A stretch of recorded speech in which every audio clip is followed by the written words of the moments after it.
They're here. So yeah, at first, I just didn't know what to do. At first, Daddy was confused. I didn't know it was going to affect people in Nassau and Freeport. And then I told him it was just the first 3 numbers. Our new phone numbers have arrived, but there is no need to be afraid. Only the first 3 numbers have changed. The new numbers are in effect now. Coming up tonight on NB12, Customs and Immigration officers preparing to strike if the government doesn't meet several demands. We'll use it as is required. A new cruise ship expected to bring a much-needed boost to the economy. Tonight, we take you on board. The DNA plan to pay the F&M's government house bill. We'll tell you what happened. Plus, a new CEO for cable and wireless. I'm Nakia DeVoe, and this is NB12.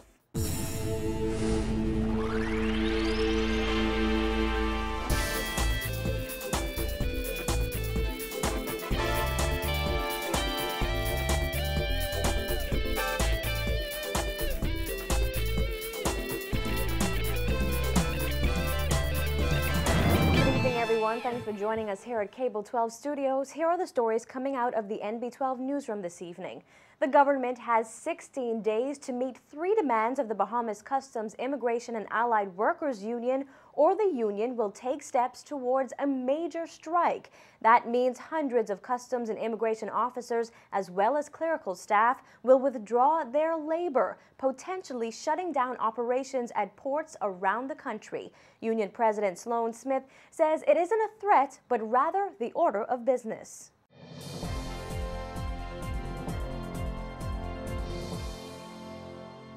File and ask the court to give us a strike poll, and the customs and immigration staff, the uniformed, non-uniformed personnel, are going to be asked to vote for a strike in order to get these stuff. That's where we head. It's a reasonable progression. It's not a threat. It's just the uniform approach to doing business.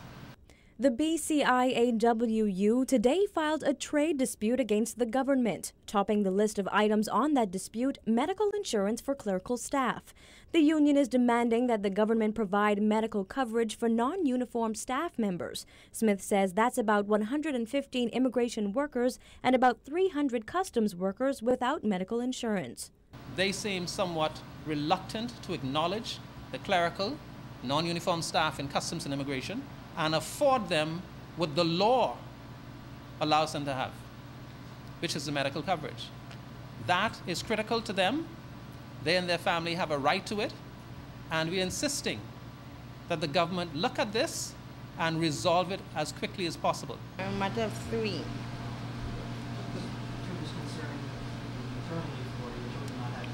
Yes, because, our salary isn't all that, so at the end of the day, whatever medical coverage or whatever medical needs that we have, it's completely out of pocket.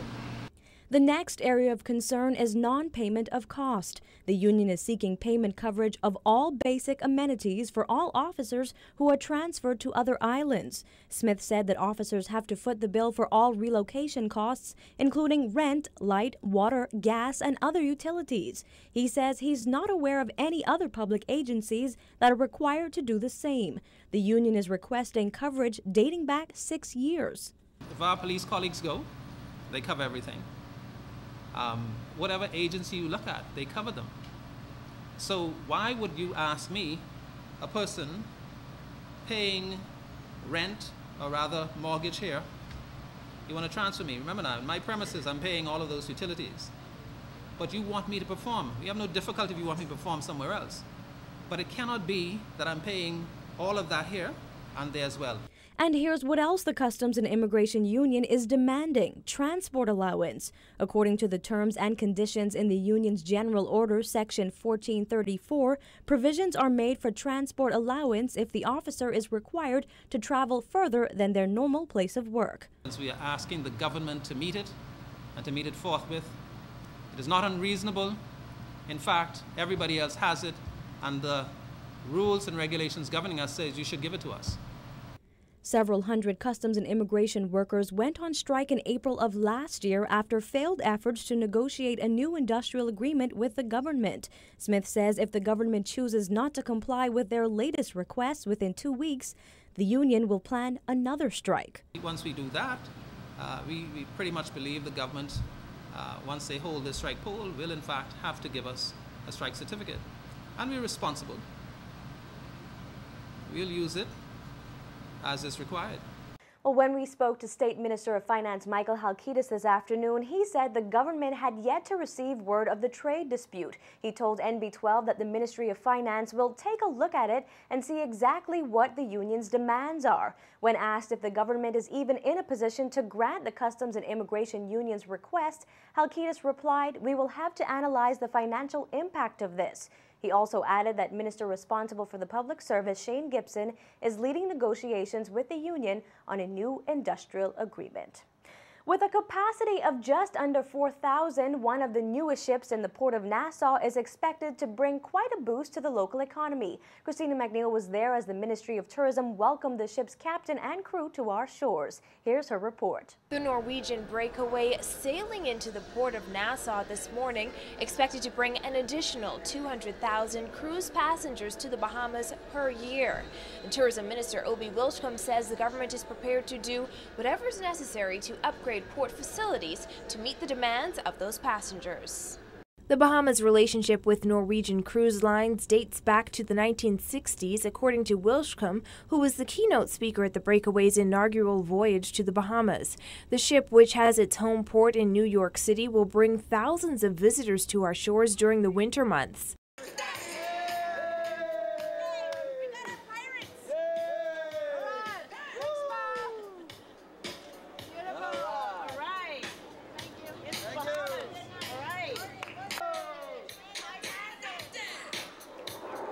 But with up to 29 dining options, Broadway performances, 5 towering water slides, a vast casino and spa, Wilshcombe says the Bahamas must do its part to convince visitors it's worth getting off the ship to explore downtown Nassau.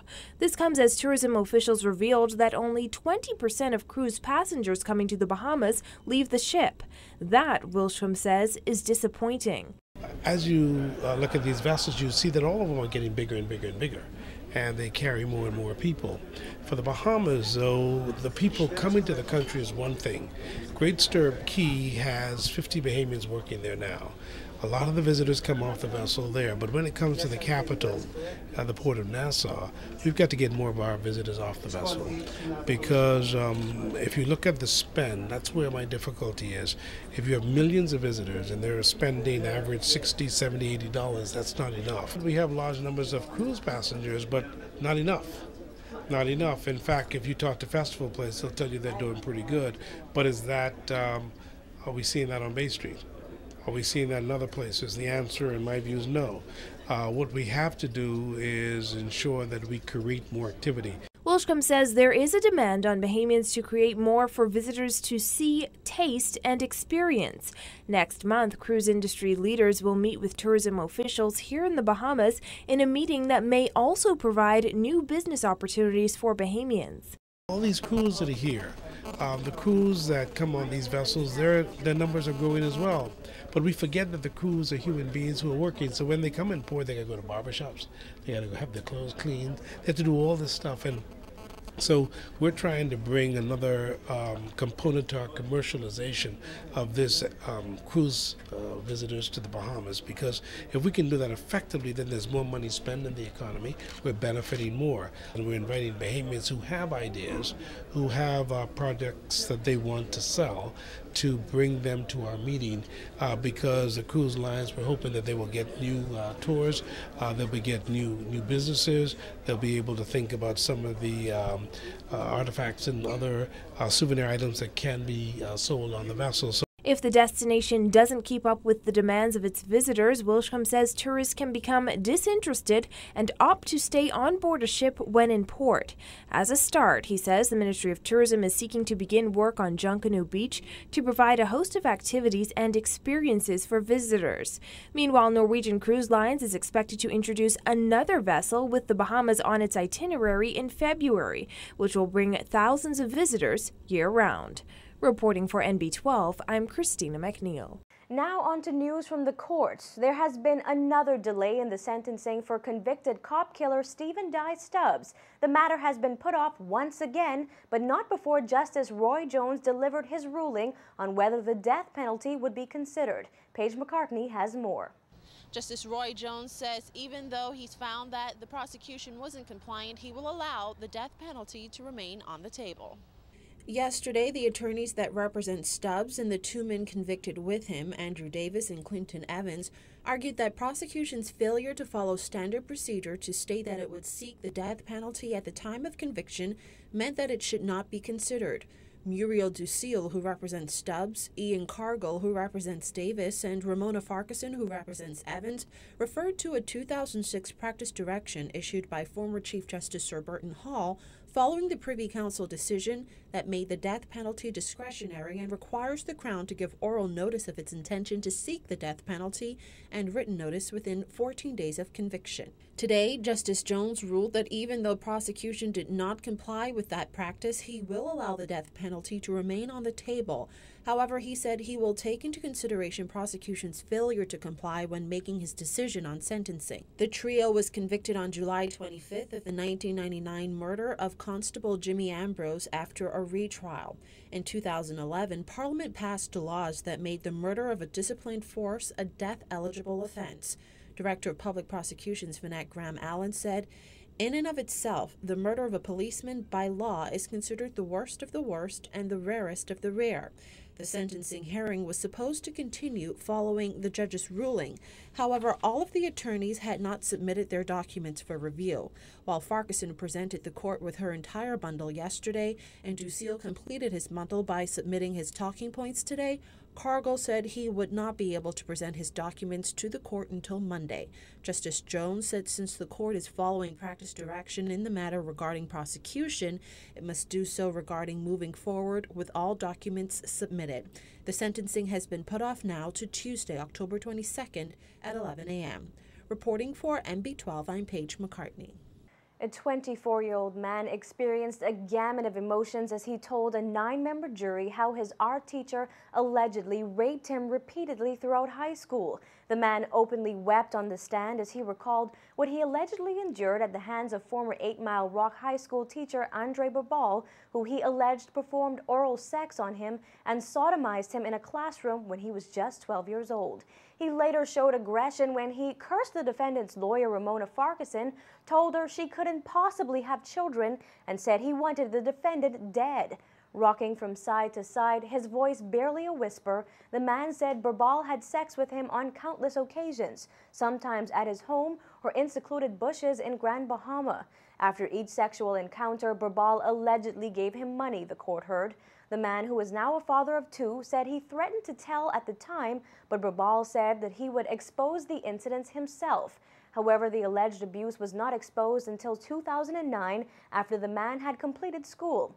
Explaining his silence, the man said his mother was abusive and he had no one else to turn to. Babal's attorney suggested that the man was making up stories. Justice Roy Jones adjourned briefly for the witness to compose himself. The witness burst into tears as he left the stand. As Justice Jones adjourned the proceedings for the day, the man insisted he wanted to get the matter over with today. Babal is facing a retrial on the allegations. A second accuser has declined to testify. The matter continues at 11:30 a.m. tomorrow. In other news, Cable and Wireless Communications CEO Tony Rice is stepping down from that post effective January 1st, 2014. Today, BTC's parent company announced Phil Bentley would replace Rice as CEO on that date, as well as assume the position as the chairman of the board of BTC. Bentley was previously managing director at British Gas, the UK's leading energy and services provider between 2007 and 2013. In a statement, officials say Rice has decided to step down as CEO ahead of the establishment of CWC's new executive office in Miami, Florida. Coming up on NB12, the DNA makes a somewhat strange gesture on the F&M's behalf.